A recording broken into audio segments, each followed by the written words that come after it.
Proverbios 6 y vamos a meditar los versículos del 12 al 19.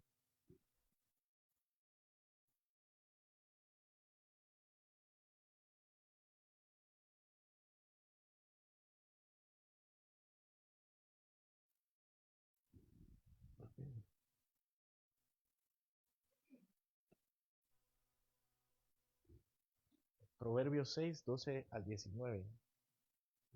Yo no sé si comparten conmigo la misma impresión que hoy el mundo no cree que las cosas que hace, todas las cosas que hace algunas cosas están mal. Por ejemplo, que en su vida puedan cometer pecados.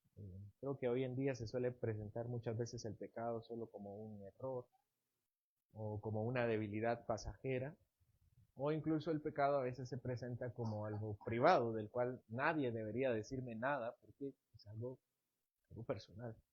Pero estoy convencido, hermanos, que la Escritura no comparte esa misma percepción del pecado, esa misma liviandad. Cuando la palabra habla del pecado, lo habla con precisión, lo habla con verdad y nos hace ver la realidad arraigada en nuestro ser, que es la maldad. Y eso es lo que justo este texto vuelve más gráfico. ¿Cuál es la realidad? ¿Cuál es la dimensión espiritual del pecado? Aquí el pecado en este texto no se presenta como una idea vaga o abstracta, sino como algo que invade al ser humano por completo.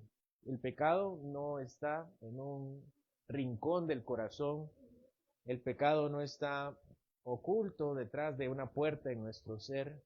Este texto nos presenta que el pecado es parte de la realidad entera del ser humano. Es un cuerpo completamente en rebelión, donde cada miembro de nuestro cuerpo, cuando peca, opera debido a ese mal. Y así inicia nuestro versículo, hermano, versículo 12. Acompáñame en la lectura. Dice, el hombre malo, el hombre depravado, es el que anda en perversidad de boca. El rey Salomón nos describe precisamente a esta persona. No es una persona con simples defectos de carácter o con ciertos deslices de vida. Él dice el hombre malo. El hombre malo es el hombre perverso. Y la primera evidencia de su perversidad o de la maldad que hay en él es su boca. Su boca es perversa. Este texto no nos dice exactamente cómo luce la boca del hombre perverso, pero claramente el resto de la palabra habla de la boca como un instrumento que enciende fuego. La mentira, la manipulación, la calumnia, la difamación. Es que la lengua puede ser sembradora de chismes o comentarios engañosos. La boca hiere con la burla o con el desprecio. La boca habla con dobles intenciones y oculta las verdades de las intenciones del corazón. Y el hombre perverso tiene más problemas que solo su boca. Dice el versículo 13, si leen conmigo, dice que guiña los ojos, que habla con los pies y que hace señas con los dedos. En segundo lugar tenemos los ojos. En tercero, los pies y en cuarto, los dedos. Todas estas expresiones, si se dan cuenta, son difíciles de interpretar. Dice que guiña con los ojos. ¿Cómo así que guiña con los ojos? Y después dice que habla con los pies, que hace señas con los dedos. ¿Cómo podríamos entender entonces que alguien perverso es quien guiña con los ojos, o que habla con los pies, o que hace señas con los dedos? Bueno, los ojos que guiñan podrían hacernos pensar en la seducción, ¿verdad? Si pensamos en alguien guiñando, pecando, pues es una seducción, ¿no? Pero eso es un gesto muy actual, eso es algo que es más de las películas de hoy en día, más que en lo que quería decir Salomón. Y aunque no hay una idea clara, lo que nos hace pensar es que estos ojos son los que seducen de forma general, los que guardan engaño. En cuanto a los pies que hablan, tampoco hay una idea clara sobre lo que suelen hacer, pero lo que se sugiere es que estos pies son los que invitan a caminar al mal. Acompáñenme a caminar hacia el mal. Y en cuanto a los dedos que hacen señas, también podríamos pensar en señas actuales del hombre malo que hace señas actuales perversas. Pero lo que quiere decir es simplemente es que el lenguaje corporal del hombre es aquel que invita a otro a ser cómplice de todas las perversidades que a él se le puedan ocurrir. Eso es lo que nos dice después el versículo 14, lean conmigo. Dice, perversidades hay en su corazón, anda pensando el mal en todo tiempo y siembra las discordias.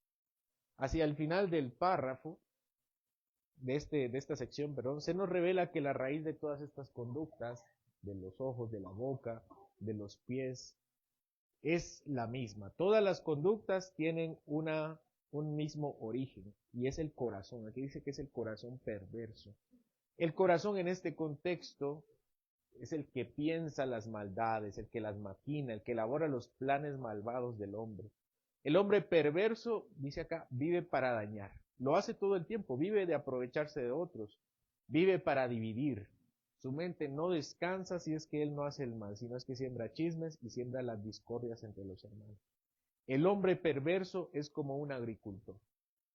Un agricultor que sale a sembrar con una bolsa de semillas y echa las semillas y empieza a regar en todo terreno fértil, esperando quién germina en su corazón las difamaciones, quién germina en su corazón los chismes y los engaños. Pero aunque semillas diferentes, todas pueden nombrarse con la misma planta. Lo que el hombre siembra, lo que el hombre perverso siembra, es divisiones, discordias. Y vean cómo sigue el texto, hermanos, versículo 15. Por tanto, su calamidad vendrá de repente, súbitamente será quebrantado y no habrá remedio. Tras describir las palabras, gestos y planes del hombre malvado, Salomón nos enseña que todo lo que el hombre hace se conduce a un desenlace seguro, y es que Dios juzgará sus caminos. Antes que el hombre perverso lo piense, allí estará el castigo final. Vean cómo dice el versículo 15. Súbitamente será quebrantado. Ahí dice, de repente, enfatiza Salomón que el perverso vive confiado de su astucia, vive creyendo que la vida será siempre igual de mala, que podrá seguir haciendo el mal, pero será descubierto con que su caída será abrupta e irreversible. Dice, será quebrantado el hombre malo. Esta declaración evoca la imagen de una vasija que es rota y no tiene probabilidad de volver a componerse. También dice que no tendrá remedio. El texto nos enseña que llega un punto donde la enfermedad es tan grave que no hay ningún tipo de medicina que pueda hacerle sentir sano y aliviado otra vez. Pero nuevamente, así como el pecado no es algo abstracto, es algo ajeno a nuestra forma de pensar, tampoco el castigo es algo abstracto. El castigo acá cobra un mayor temor cuando entendemos que el castigo no son las cosas de la vida. El castigo no es el azar quien regaña al hombre malvado. Es Dios quien es el que juzga todos los comportamientos. Y por eso dice el versículo 16, lean conmigo. Proverbios 6:16. 6 cosas aborrece Jehová, y aún 7 abomina su alma. Esta es una forma poética en la que el sabio nos dice que lo que viene es importante. Salomón nos enseña que Jehová odia, dice acá, 6 cosas, odia 6 cosas, aborrece 6 cosas, pero una más es la que abomina su alma. Es decir, una más es la que rebalsa la gota del vaso. No es exactamente que el Señor tenga una lista de 6 pecados en el cielo y diga, bueno, vamos a ver quién cumple 6 y el que cumple 7 ya. No, no es eso. Todo lo que Dios reprueba en la palabra son pecados y todas Dios las odia. Esta descripción de 6 y de una séptima es solamente una forma de decir que Dios odia todo el pecado. No hay un solo pecado que el Señor diga, ese tal vez sí, entiendo. No, hermanos, 6 pecados y 7 son completos. De modo que este resumen que Dios rechaza es solamente una forma de entender lo que nosotros deberíamos cuidar en la forma en que vivimos. Este es el conjunto de las maldades resumida en 7 rasgos impíos. ¿Cuál es el primero? Versículo 17. Los ojos altivos. ¿Qué son los ojos altivos? ¿Qué es ser altivo? Son los ojos orgullosos. Es la actitud del corazón de quien se siente por encima de otros y los mira hacia abajo. Los ojos altivos niegan la necesidad de Dios. Los ojos altivos son los que no buscan a Dios, ¿no? Son los que se creen suficientes y miran a otras personas como también ellos necesitan, pero yo no necesito.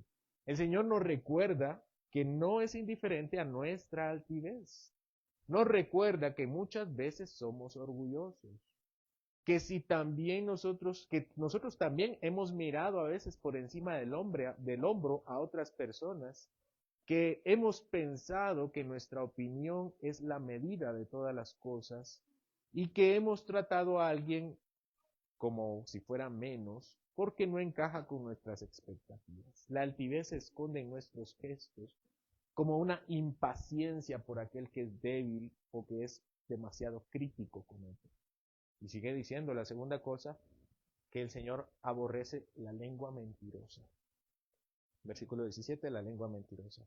Cuando el proverbio menciona la lengua mentirosa, no solo está hablando sobre decir falsedades evidentes, sino cualquier cosa que distorsione la verdad para nuestro beneficio. La mentira puede sonar suave, puede parecer útil o incluso necesaria para nosotros, pero delante de Dios siempre es algo malo. Con una lengua mentirosa buscamos controlar, con una lengua mentirosa buscamos manipular, con una lengua mentirosa buscamos protegernos a nosotros para que nadie nos juzgue, con una lengua mentirosa decidimos ocultar nuestros pecados. Y por eso el Señor aborrece la lengua mentirosa. Con la lengua mentirosa dañamos la confianza, con la lengua mentirosa debilitamos la justicia, empañamos la imagen de Dios. Cada palabra falsa, sea grande o pequeña, revela un corazón dispuesto a negociar con la verdad cuando le conviene.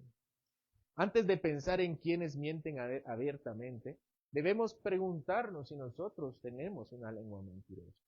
Que si hemos exagerado para quedar mejor, o hemos suavizado cierta información para evitar responsabilidad, hemos omitido parte de la verdad para no quedar expuestos, hemos hecho promesas que sabíamos que no cumpliríamos. La mentira rara vez empieza con grandes fraudes. Suelen hacer en pequeñas concesiones con las que justificamos con excusas. Pero Dios, que ama la verdad, nos dice que todo este tipo de distorsiones, aunque nos parezcan a nosotros mínimas, revela un corazón que está dispuesto a torcer lo recto. La tercera, versículo 17, las manos derramadoras de sangre inocente. Cuando el texto habla de las manos que derraman sangre inocente, nos está mostrando la forma más extrema que este pecado puede llevarse a cabo, es decir, un daño directo, no matar a alguien. Pero no se limita al asesinato literal. Apunta a cualquier acción que hiere, destruye o atropella a nuestro prójimo.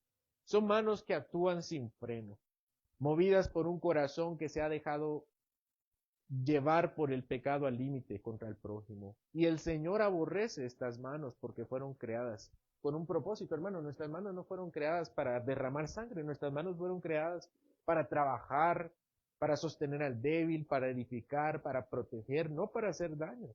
Ahí entendemos que no se trata solo de una violencia física, sino de cualquier conducta que use nuestra forma de trabajo, de hacer cosas, para dañar a otra persona. En este punto el proverbio expone la gravedad del mal cuando la soberbia, la mentira, y finalmente llega a nuestras manos, toma esa forma visible. Versículo 18. El Señor aborrece el corazón que maquina pensamientos inicuos. Aquí la palabra corazón es la forma en que la Biblia se refiere a la mente, ¿verdad? Y el Señor odia la mente o el corazón o la persona que trabaja, planifica y da forma al pecado antes que llegue a las manos y a los pies, antes que llegue a los ojos. El Señor odia la forma en que nosotros desgastamos nuestra forma de pensar para pecar. Es que piensen en el pecado, hermanos. El pecado no es algo que de repente viene a nuestro pensamiento y lo hacemos. No, el pecado suele ser una maquinación. Suele ser una construcción de una mentira, la construcción de una venganza, la construcción de hacer mal a otro. Y así entonces debemos revisar nosotros nuestros pensamientos más íntimos. ¿Cuál es el rencor que solemos alimentar?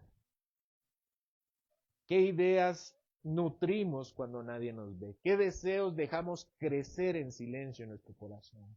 ¿Qué escenarios imaginamos que justifican nuestros pecados, nuestra amargura, nuestra vanidad? Quizás no actuamos como el hombre perverso que menciona aquí que va a matar a otra persona, pero hemos permitido que nuestro corazón dibuje caminos que preferimos no admitir en voz alta. Los pensamientos inicuos pueden disfrazarse de algo que supuestamente solo estoy pensando, cuando realmente es lo que yo quiero. Cuando realmente estamos entrenando nuestra alma para vivir en pecado, para que nadie nos vea. ¿Qué más odia el Señor, hermanos? Versículo 18. Los pies presurosos para correr el mal. Esta característica describe una persona cuya voluntad ya no ofrece resistencia al pecado, sino todo lo contrario. Es alguien que corre, que se apresura hacia el mal. No camina, aquí no dice que no camina con el mal, dice se apresura a correr el mal. No hay duda de cuál es el convencimiento, él quiere hacer el mal. Es la imagen de una vida impulsada por los deseos desordenados que buscan una satisfacción inmediata sin medir las consecuencias. Estos son los pies que no tropiezan accidentalmente con el mal. Tropiezan porque están corriendo hacia el mal. Saben que van hacia el mal. Representan una voluntad rendida, pero no a la sabiduría, rendida al pecado. Claro que podemos pensar en nosotros mismos, hermanos. Tal vez no corremos al mal de manera olímpica, pero nos precipitamos a otro tipo de pecados menos escandalosos. Versículo 19. El Señor aborrece al testigo falso que habla mentiras. Esta es una forma de pecado particularmente destructiva. No solamente se refiere a una persona que habla en general mentiras, sino una persona que usa las palabras para fabricar una versión falsa de la realidad con el fin de perjudicar a otro. Ese es el problema, hermanos.